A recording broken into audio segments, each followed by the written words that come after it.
Hello guys, మరి చూసుకుంటే పెద్ద తాలూకు అసలు బిజినెస్ ఏంటి, ప్రీ రిలీజ్ బిజినెస్ ఎంత జరిగింది, బ్రేక్ ఈవెన్ ఎంత కొట్టాలి, సో డే 1 ఎంత కలెక్ట్ చేస్తుంది, 1000 crores కొడుతుందా కొట్టదా, చాలా డౌట్స్ అయితే ఉన్నాయి. 1 by 1 మాట్లాడుకుందాం. ఫస్ట్ వచ్చేసి బ్రేక్ ఈవెన్ ఎంత. సో బ్రేక్ ఈవెన్ అంటే ఏంటంటే, ఫస్ట్ ఆఫ్ ఆల్ డిస్ట్రిబ్యూటర్లు, ఎగ్జిబ్యూటర్లు వీళ్ళందరూ కూడా ఒక అమౌంట్ ఇచ్చి ఒక సినిమాను కొనుక్కుంటారు. సో ఆ కొనుక్కున్న అమౌంట్ని మీట్ అయిందా లేదా. సో కొన్నిసార్లు ఏంటంటే ఆడియన్స్ టికెట్ పెట్టి కొన్న తర్వాత ఒక 10 రోజులకు 20 రోజులకు వాళ్ళ లాభాలు వస్తాయి. సో దాన్ని మనం బ్రేక్ ఈవెన్ కింద కన్సిడర్ చేస్తామన్నమాట.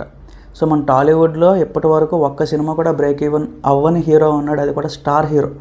సో నేను పేరు కూడా మెన్షన్ చేయను, మీకు తెలుస్తుంది. సో ఆ మాదిరిగా కొంతమంది హీరోలు ఉన్నారు, వాళ్ళకి ఏంటంటే బ్రేక్ ఈవెన్ జరగట్లేదు. అందులోనూ ఒక స్టార్ హీరోకి ఆల్మోస్ట్ స్టార్ హీరో అంటే ఇంక పాన్ ఇండియా హీరో అనుకోండి, ఈ రోజుగా కూడా తెలుగు రాష్ట్రాల్లో బ్రేక్ ఈవెన్ జరగట్లేదు అనమాట. మరి ఇప్పుడు పెద్ద సినిమాకి బ్రేక్ ఈవెన్ ఎంత బ్రో అంటే 220 కోట్లు. సో అదేంటంటే ప్రీ రిలీజ్ బిజినెస్ జరిగింది. సో ఓవరాల్గా అగైన్ ఆ డిజిటల్ శాటిలైట్ అయిన తర్వాత డిస్ట్రిబ్యూటర్ రేట్లు ఇవన్నీ కలిపి మాట్లాడుకోవాలంటే ఒక 400 కోట్లు గైస్ ఓవరాల్గా. సో పెద్ద ఏంటంటే 400 కోట్లు కలెక్షన్ చేస్తే అప్పుడు అది ప్రాఫిట్స్లోకి వెళ్ళినట్టు, అప్పుడు అది బ్రేక్ ఈవెన్ అయినట్టు. సో బ్రేక్ ఈవెన్ గురించి ఒక డౌట్ క్లియర్ అయింది కదా. నెక్స్ట్ చూసుకుంటే డే 1 ఎంత కొడుతుంది.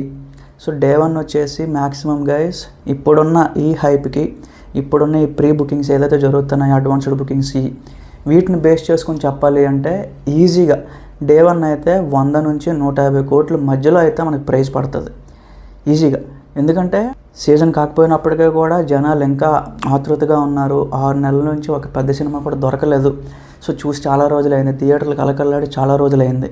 సో డే 1తో టాక్తో సంబంధం లేకుండా ఈజీగా మనకి అడ్వాన్స్డ్ సేల్స్, అలాగే అగైన్ ఆఫ్లైన్ సేల్స్ ఇవన్నీ కలిపి 100 నుంచి 150 కోట్లు అయితే ఈజీగా పడుతుంది గైస్. ఇది డెడ్ ఈజీ అనమాట. సో అది డే 1 అంతవరకు పడుతుంది. తర్వాత చూసుకుంటే లాంగ్ రన్లో 1000 crores కొడుతుందా, ఇది చాలా పెద్ద క్వశ్చన్. నేను ఇప్పుడు ఆన్సర్ చేశానంటే అది మేబీ ట్రోల్ కూడా చేస్తారేమో. ఎందుకంటే గైస్ 1000 కోట్లు అనేది ఈ రోజుల్లో అంత ఈజీ కాదు. చాలా ఫ్యాక్టర్స్ కావాలి సినిమాకి. ఫస్ట్ ఏంటంటే కాంపిటీషన్ ఏమి ఉండకూడదు, సోలో రిలీజ్ అవ్వాలి, పెద్ద సోలో రిలీజ్, సీజన్ అయి ఉండాలి. సో ఏదో దసరానో, దీపావళియో, పండగ, సంక్రాంతో ఏదో ఒకటి సీజనల్ రిలీజ్ అయితే కాదు ఈ సినిమా. సో మిడ్ సమ్మర్ మనకి మే అయిపోయింది, ఇప్పుడు జూన్లో రిలీజ్ అవుతుంది. ఇంకొకటి ఏంటంటే ఆ వర్డ్ ఆఫ్ మౌత్ అనేది చాలా ఇంపార్టెంట్. సో రామ్ చరణ్ గారి సినిమా మరి తెలియదు, మెగా ఫ్యామిలీ సినిమాలో తెలియదు, ఫస్ట్ సాంగ్ నుంచే నెగిటివిటీ స్టార్ట్ చేస్తారనమాట. ఈవెన్ RRR అంత పెద్ద హిట్ అయింది కానీ ఆ సినిమా కూడా నెగిటివిటీ స్టార్ట్ చేశారు మనకి.